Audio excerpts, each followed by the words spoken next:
General elections کو کی دیر کرنے کے لیے کوئی سازش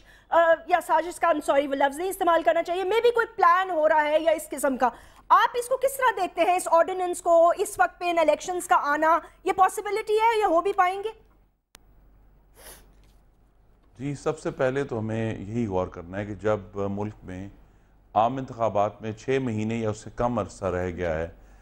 ایک ایسی تبدیلی سندھ کے لوکل گورنمنٹ کے قوانین میں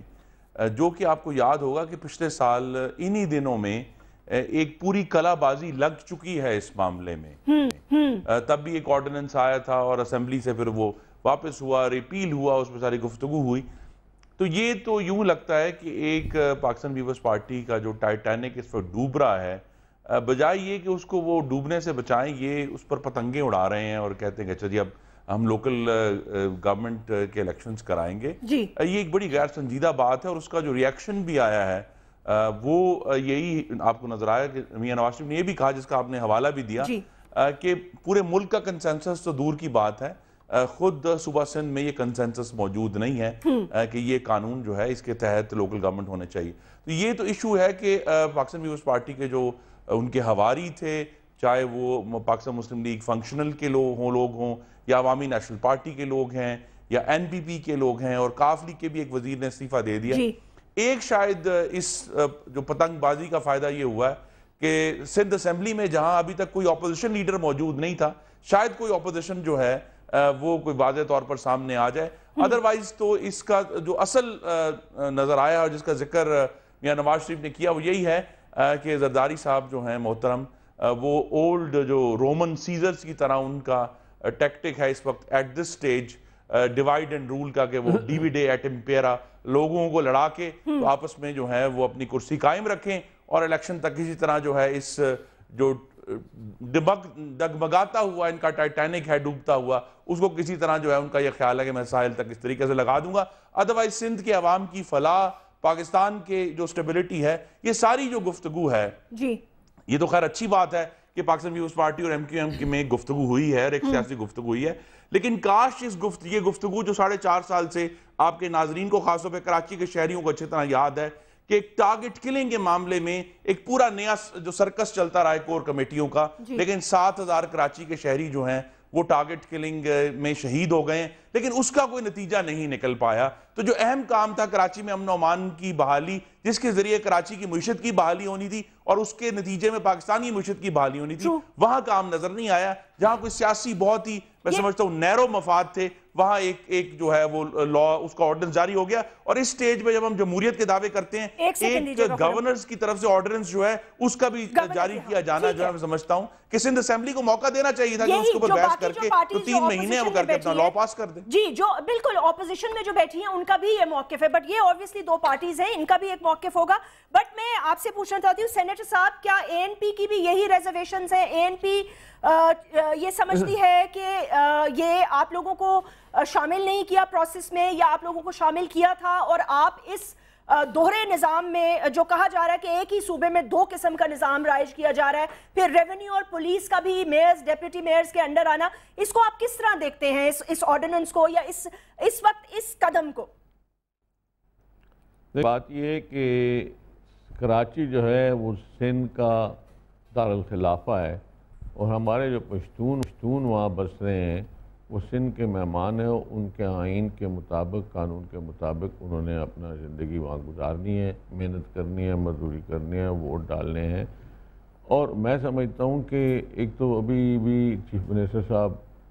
بڑے بزرگ سیاستدان ہیں، وہ کہہ رہے تھے کہ ہم نے سب کو ان بورڈ لیا، ہماری پارٹی کو بالکل ان بورڈ نہیں لیا گیا. حالانکہ ہم سے ایسی کوئی بات نہیں ہے، جیسے یہ کہتے ہیں کہ ہم 90% ہم دونوں پارٹی ہیں، اس میں ٹھیک ہے، اس میں کوئی شک نہیں ہے کہ 90% ہیں اسمبلی میں.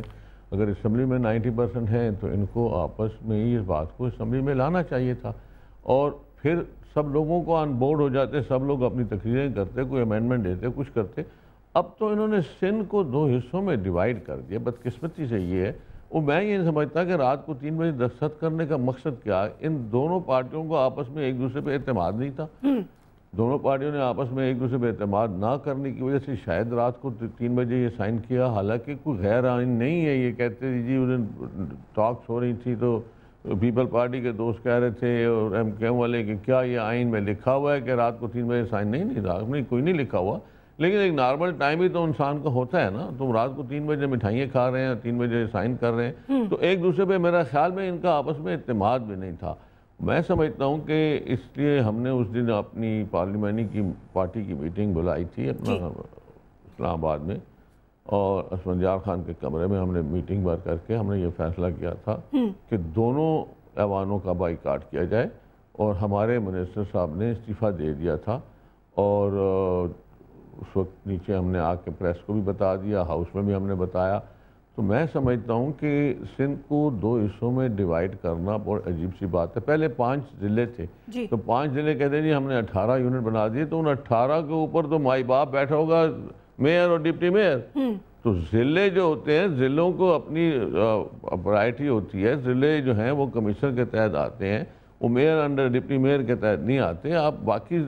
پاکستان میں سب نے کمشنری نظام اڈاپٹ کر لیا ہے، اسمبلیوں سے پاس کرایا ہے، اور